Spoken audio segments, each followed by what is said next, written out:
بسم الله الرحمن الرحيم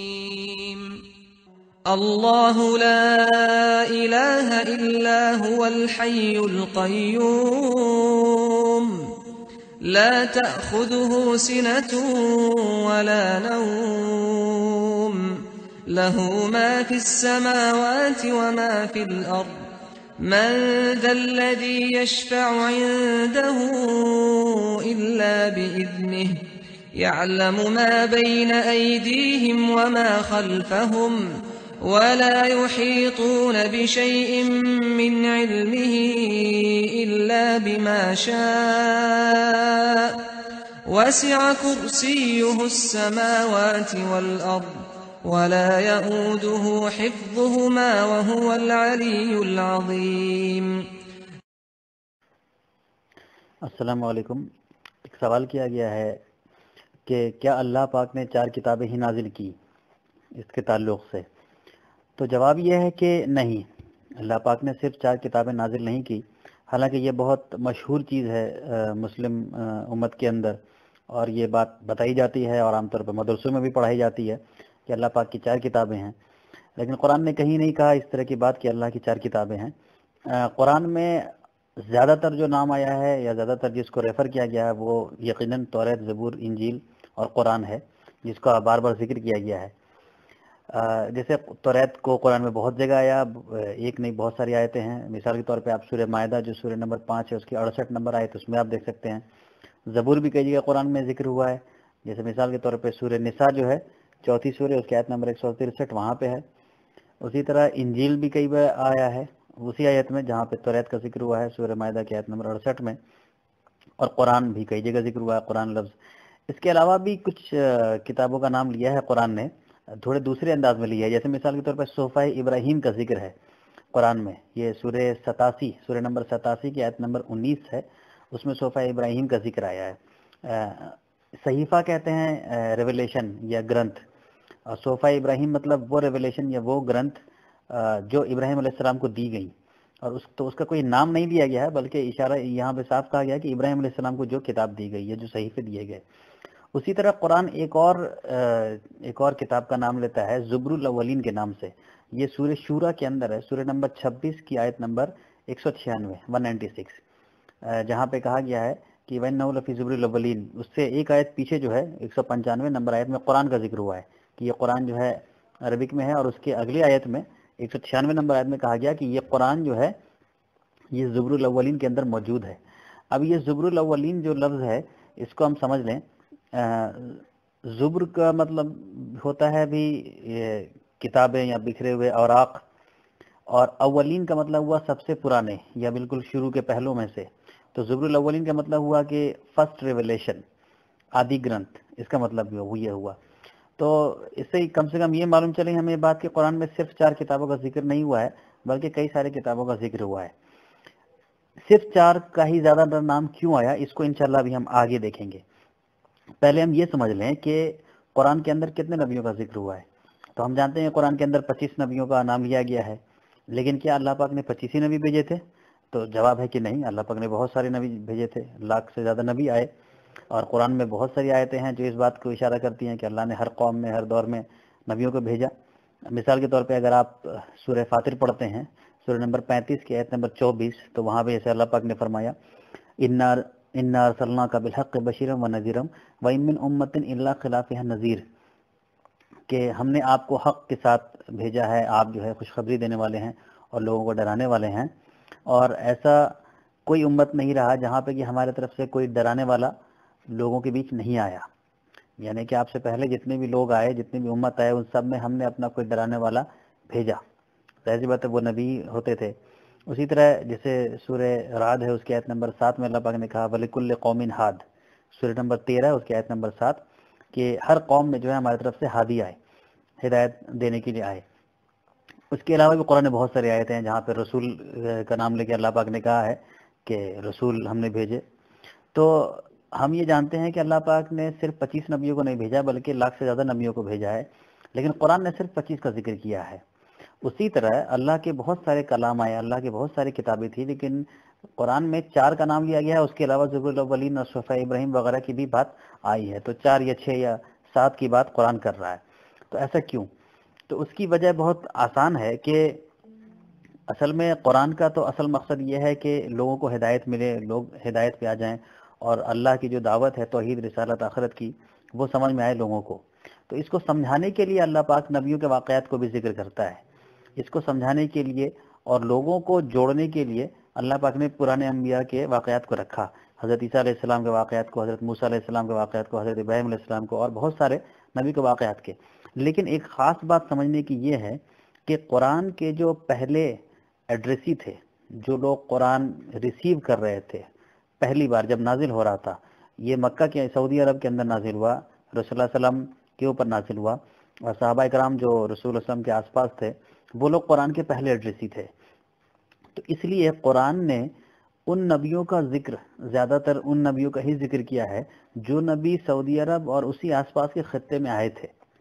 یہ بات بھی سمجھنا بہت اہم ہے، چونکہ یہ سوال غیر مسلم بھی بہت اٹھاتے ہیں کہ بھائی قرآن میں جو ہے جتنے نبیوں کا ذکر آیا ہے یہ سارے کے سارے نبی تقریباً وہیں سعودی عرب اور آس پاس کے آنے والے ہیں، باقی دوسری جگہ جو رشیا ہے یا امریکہ ہے یا جاپان ہے وہاں پہ آنے والے نبیوں کا ذکر کیوں نہیں ہوا؟ تو اس کے جواب بھی آپ کو یہاں سے دیا جا سکتا ہے کہ قرآن میں ان نبیوں کا ذکر ہوا ہے زیادہ تر جو سعودی عرب یا اس کے آس پاس کے خطے میں آئے تھے. کیوں؟ کیونکہ اس وقت سعودی عرب جب قرآن نازل ہو رہا تھا تو قرآن اپنے ساتھ جو پیغام لا رہا تھا، اور قرآن جو پرانے واقعات سنا رہا تھا پچھلے نبیوں کے، وہ ان نبیوں کے واقعات سنا رہا تھا، اور ان نبیوں کے ساتھ جو جو واقعات گزرے ان کی وہ بات سنا رہا تھا جس کے بارے میں یا جن کو وہاں عرب کے اندر جو موجود تھے جتنے بھی لوگ تھے، چاہے وہ یہودی ہو، چاہے وہ نصارہ ہو، چاہے وہ مورتی کی عبادت کرنے والے لوگ ہوں، ان نبیوں کو یہ لوگ جانتے تھے، پہچانتے تھے. جیسے مثال کے طور پہ کہ عیسائی تھے وہاں پہ، تو عیسائی عیسیٰ علیہ السلام کو جانتے تھے، اور عیسائیوں کا عقیدہ یہ تھا کہ عیسیٰ علیہ السلام اللہ کے بیٹا ہیں. ان کا یہ عقیدہ تھا کہ خدا ایک نہیں 3 ہے. ان کا عقیدہ تھا کہ خدا کا بیٹا ہے عیسیٰ علیہ السلام. تو اب ان کی ان غلط چیزوں کو توڑنے کے لیے، ان کے اس غلط عقیدے کو درست کرنے کے لیے اللہ پاک نے جو ہے عیسیٰ علیہ السلام کے واقعات کو سنایا رسول اللہ علیہ وسلم کے ذریعے، قرآن کے ذریعے، کہ عیسیٰ علیہ السلام نے کبھی یہ نہیں کہا کہ وہ خدا کے بیٹے ہیں، بلکہ انہوں نے کہا کہ یا بنی اسرائیل اعبدوا اللہ ربی و ربکم، کہ اے بنی اسرائیل اللہ کی عبادت کرو جو کہ میرا رب اور تمہارا رب ہے.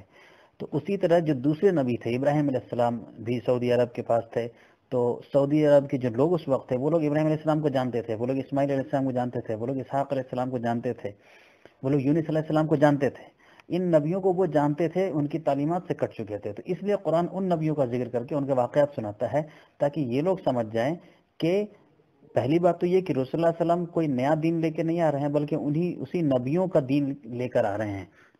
اور دوسری بات یہ ہے کہ ان کے جو غلط عقائد بنے ہوئے ہیں اپنے نبیوں کے تعلق سے وہ درست ہو جائیں. تو اسی لیے آپ دیکھیں گے کہ قرآن نے جس نبیوں کا ذکر کیا ہے اس میں سے زیادہ تر تقریباً وہی ہیں زیادہ تر جو وہاں یہ آس پاس تھے اور جن کو لوگ جانتے تھے، جن سے یہ لوگ واقف تھے، تاکہ یہ لوگ اپنے آپ کو جوڑ سکیں، کوریلیٹ کر سکیں. اور دوسری بات یہ تھی کہ اسلام یہ بھی بتایا جا رہا تھا قرآن کے ذریعے کہ رسول اللہ علیہ وسلم کوئی نیا دین نہیں لے کے آئے ہیں، بلکہ رسول اللہ علیہ وسلم وہی دین لے کے آ رہا ہے جو پہلے کے نبی لے کے آئے. مثال کے طور پہ اگر آپ سورہ شورا پڑھیں گے، سورہ نمبر 42 اس کا آیت نمبر 13، تو اس میں یہ کہا گیا، اللہ پاک نے کہا کہ ہم نے آپ کو وہی دین دیا ہے جو ہم نے آپ سے پہلے نوح کو دیا، اور ہم نے جو وہی کے ذریعے نازل کیا ابراہیم علیہ السلام کو نازل کیا، اور موسیٰ علیہ السلام کو نازل کیا، اور عیسیٰ علیہ السلام کو نازل کیا، اور یہ کہا کہ تم لوگ دین کے اندر کوئی فرقہ نہ بناؤ. تو سورہ شورا کی اس آیت میں یہ بتایا جا رہا ہے کہ جو پرانے نبی تھے ابراہیم علیہ السلام، موسیٰ علیہ السلام، عیسیٰ علیہ السلام، نوح علیہ السلام، ان سب کو بھی اسلام دیا گیا تھا، رسول اللہ علیہ وسلم کو بھی اسلام دیا گیا ہے. تو اس کے ذریعے یہ بتایا جا رہا ہے کہ یہاں کے جو لوگ ہیں، جو نصارہ ہیں، جو یہودی ہیں، جو اپنے آپ کو عیسیٰ علیہ السلام سے جوڑتے ہیں، موسیٰ علیہ السلام سے جوڑتے ہیں، وہ یہ سمجھ سکیں کہ حضرت محمد صلی اللہ علیہ وسلم کوئی نیا دین لے کے نہیں آ رہے ہیں، بلکہ وہی دین لے کے آ رہے ہیں جو ان کے نبی لے کر آئے تھے، لیکن ان کے نبی کے اصل دین سے یہ لوگ ہٹ چکے تھے. تو اس لیے وہ لوگ اس دین پہ آ جائیں، اسی لیے اسی نبیوں کا ذکر ہے. ورنہ اب آپ سوچئے کہ اگر سعودی عرب میں قرآن نازل ہو رہا ہے اور اس میں کسی ایسے نبی کی بات ہو جو رشیا میں آئے تھے، یا جو میکسیکو میں آئے ہوں گے، یا جو جاپان میں آئے ہوں گے، تو اس کا کوئی بہت زیادہ ریلیونس نہیں رہ جائے گا، بہت زیادہ کوئی فائدہ نہیں رہ پاتا، وہ لوگ اپنے آپ کو اس سے جوڑ نہیں پاتے. اور دوسری بات یہ کہ قرآن تو ہدایت کی کتاب ہے، اس کے اندر 25 نبیوں کا ذکر ہے، تب اس کے اندر 6236 آیتیں ہیں. اگر قرآن سارے نبیوں کا ذکر کرنا شروع کر دیتا، 1,24,000 نبیوں کا ذکر شروع کر دیتا، تو قرآن کے اندر تو پھر لاکھوں آیات ہو جاتے، تو پھر تو قرآن پڑھنے لائق کتاب ہی نہیں رہ پاتی، پھر تو پڑھنا بھی ناممکن تھا، عمل کر پانا بھی ناممکن تھا، اور اس کو حفظ کر پانا بھی ناممکن تھا۔ تو قرآن کا مقصد یہ نہیں ہے کہ ہم کو جو ہے پرانے نبیوں کے واقعات یا کہانیاں سنائی جائیں۔ قرآن میں کہانیاں نہیں ہیں، بلکہ پرانے نبیوں کے واقعات کے ذریعے ہدایت ہے۔ تو یہ ہدایت کے لیے پرانے نبیوں کے واقعات سنائے جاتے تھے، تاکہ جو لوگ اس وقت موجود تھے وہ اپنے آپ کو جوڑ سکیں اور ان کے لیے سمجھنا آسان ہو۔ اسی لیے قرآن نے سارے نبیوں کا ذکر نہیں کیا، بلکہ خاص نبیوں کا ذکر، ان نبیوں کا ذکر کیا جو وہیں آس پاس کے خطے میں آئے تھے، اور ایک آدھ نبی ویسے تھے جو وہاں نہیں آئے تھے، جو دوسری طرف آئے تھے، جو ہندوستان، پاکستان، بنگلہ دیش کا جو ایریا ہے ادھر آئے تھے۔ تو یہ ہوئی نبیوں کی بات۔ تو اسی طرز پہ قرآن بھی انہی کتابوں کا ذکر زیادہ کرتا ہے جو کتاب وہاں کے سعودی عرب یا آس پاس جو علاقے ہیں وہاں کے لوگوں پہ، وہاں پہ کے نبی پہ اتری تھی، اور لوگ اس کتاب کو جانتے تھے۔ جیسے قرآن نے توریت، زبور، انجیل کا ذکر کیا، لوگ جانتے تھے، لوگوں کے پاس وہ کتابیں موجود تھی لیکن بگڑی ہوئی شکل میں موجود تھی۔ لوگوں کے پاس اس وقت بھی انجیل یا توریت یا زبور تھی، لیکن وہ بگڑی ہوئی شکل میں تھی، اس میں ملاوٹ ہو گئی تھی، اس میں انسان کا کلام آ چکا تھا۔ تو اس لیے قرآن نے ذکر کیا، اور پھر قرآن نے ساتھ ساتھ یہ بات کئی جگہ کہا، بہت بے شمار جگہ کہا کہ قرآن، یہ جو قرآن ہے، یہ جو اتر رہی ہے کتاب، یہ پرانی کتابوں کی بھی تصدیق کرتی ہے، یہ تصدیق کرتی ہے توریت کی، زبور کی، انجیل کی، اور جو بھی اللہ نے نازل کیا۔ تو قرآن اتر رہا تھا تو ساتھ ساتھ کنفرم بھی کر رہا تھا پچھلے کلام کو، پچھلے کتابوں کو کنفرم بھی کر رہا تھا کہ وہ سب اللہ کی طرف سے تھی۔ تو اصل میں یہ اسلام کا ایک بہت زبردست ایک حکمت تھا، ایک بہت زبردست یونیورسلزم تھا کہ سب کو ساتھ لے کے چلا جائے۔ دیکھیے قرآن اترا تو اس کا دو انداز ہو سکتا تھا۔ ایک انداز یہ ہوتا کہ قرآن یہ کہیں ریکوگنائز ہی نہیں کرتا پچھلے کلام کو، جو اس وقت کے لوگ وہاں پہ جانتے تھے، جیسے توریت، زبور، انجیل، ریکوگنائز ہی نہیں کرتا، یا ریکوگنائز کرتا بھی تو کہہ دیتا کہ یہ سب بگڑی ہوئی کتاب ہے اور ان سب کو تم لوگ چھوڑ دو اور ان سب کو پھینک دو اور ان سب میں گڑبڑ ہے۔ لیکن قرآن نے کچھ اور ہی رخ اپنایا۔ قرآن نے ہر جگہ بس تصدیق کرتا چلا گیا قرآن کی، ہاں یہ کتابیں بھی اللہ کی طرف سے تھی، کہ اور ہم ہی نے نازل کیا تھا توریت، زبور، انجیل کو۔ قرآن نے ہر جگہ تصدیق کیا ہے۔ تو یہ اصل میں ایک بہت پیار محبت کا انداز تھا۔ قرآن اللہ کی طرف سے ایک حکمت سکھائی گئی تھی ہم کو کہ کیسے پیار محبت سے ہم سب کو لے کے آگے بڑھ کے چلیں۔ اس میں بھی ہمارے لیے بہت ہدایت ہے، لیکن بدقسمتی سے آج مسلم ورلڈ میں یہ اپروچ نہیں ہے، مسلم ورلڈ کا رویہ ایسا نہیں ہے۔ مسلم ورلڈ میں یہ ہے کہ جتنا زیادہ کانفلکٹ کر سکتے ہو اتنا کرو، جتنا زیادہ لڑ سکتے ہو اتنا زیادہ لڑو۔ جبکہ قرآن کو آپ دیکھیے کہ پچھلی کتابوں میں تحریف ہو چکی ہے، عیسائی اسی وقت میں مان رہے ہیں کہ عیسیٰ علیہ السلام اللہ کے بیٹا ہیں، عیسائی اسی وقت میں مان رہے ہیں کہ عیسیٰ علیہ السلام خدا بھی ہیں، عیسائی اسی وقت میں مان رہے ہیں کہ 3 خدا ہے۔ لیکن اس کے باوجود بھی قرآن نے کہیں نہ کہا کہ بھائی تم پچھلی کتابوں کو چھوڑ دو یا پچھلی کتابوں کو ڈسٹ بن میں پھینک دو، بلکہ بس کہا کہ تصدیق کرتا ہے کہ اس کتاب میں وہ بھی اللہ کی طرف سے تھی۔ اور ایک بعض جگہ سورہ مائدہ میں کہا کہ اور وہ نور اور ہدایت ہے، یہ بھی کہا قرآن نے۔ انشاءاللہ یہ موضوع ہم لوگ بعد میں کہیں لیں گے، یہ دوسرے سوال کے اندر آ جائے گا، جس میں یہ بات کی گئی ہے کہ کیا ہم دوسری کتابوں کا استعمال کر سکتے ہیں کہ نہیں دعوت میں۔ تو ابھی میں یہ عرض کر رہا تھا کہ جس طرح نبی بہت سارے آئے لیکن ذکر 25 کا ہوا ہے، اسی طرح کتابیں بہت سارے آئیں، ذکر 4، 5، 6 کا ہوا ہے، اور اس میں بھی خاص کر کے زیادہ تر 4 کا نام لیا گیا ہے۔ اور وہ اس لیے کہ جو لوگ تھے عرب کے، وہ لوگ ان کتابوں سے واقف تھے، اور اس لیے ان کو اپنے ان کتابوں کے ساتھ جوڑ کے چیزوں کا سمجھنا ان کے لیے آسان تھا۔ تو اسی سلسلے میں پھر ایک اور سوال آ جائے گا کہ اگر اللہ کا کلام بہت سارا اترا یا نبی بہت سارے آئے تو پھر ہمارے ہندوستان کے اندر کوئی نبی کیوں نہیں آیا، یا اگر آیا تھا تو اس کے بارے میں قرآن کیا کہتا ہے۔ تو انشاءاللہ یہ ٹاپک ہم لوگ بعد میں کبھی لے لیں گے۔ قرآن کے اندر اور حدیثوں کے اندر بہت زبردست اشارہ موجود ہے اور بہت زبردست باتیں ہیں، جس سے کہ ہمیں معلوم چلتا ہے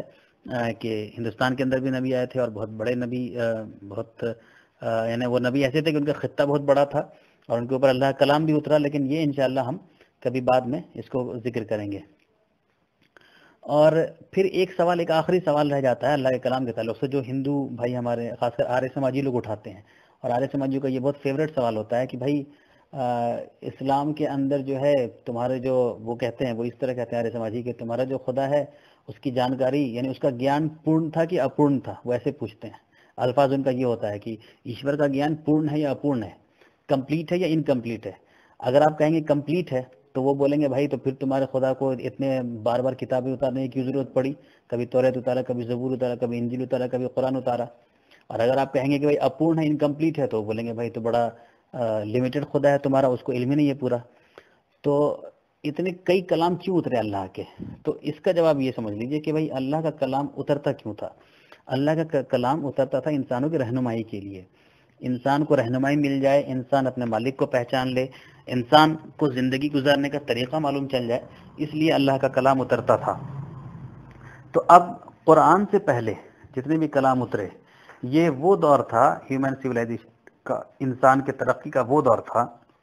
جبکہ پوری دنیا کے انسان ایک ساتھ نہیں ملے ہوئے تھے،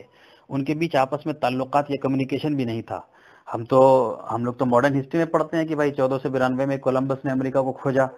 تو اس سے پہلے امریکہ تو تھا، لیکن جو مین ورلڈ ہے، جو مین دنیا ہے، اس سے اس کا امریکہ کا کانسٹنٹ ریلیشن نہیں تھا، لگاتار تعلق نہیں تھا۔ کسی آج اگر کوئی واقعہ کہیں ہو جائے، اگر آج یہاں کہیں پہ کوئی بڑا واقعہ ہو جائے تو 10 منٹ کے اندر پوری دنیا میں وہ خبر پھیل جاتی ہے۔ یہ کیوں پھیل جاتی ہے؟ کیونکہ اب جو ہے ہمارے پاس کمیونیکیشن کا، ہمارے پاس جو ہے سمواد کا وہ سب ذرائع ایجاد ہو چکا ہے، جس کے ذریعے کوئی بھی بات کہیں بھی پہنچائی جا سکتی ہے۔ لیکن قرآن سے پہلے کا جو دور تھا، جب انجیل کا دور تھا یا توریت زبور کا دور تھا، اس وقت انسان اتنی ترقی کر پایا تھا کہ انسان پوری دنیا میں اپنی بات کو نہیں پہنچا سکتا تھا، نہ ہی پوری دنیا میں وہ سفر کر سکتا تھا،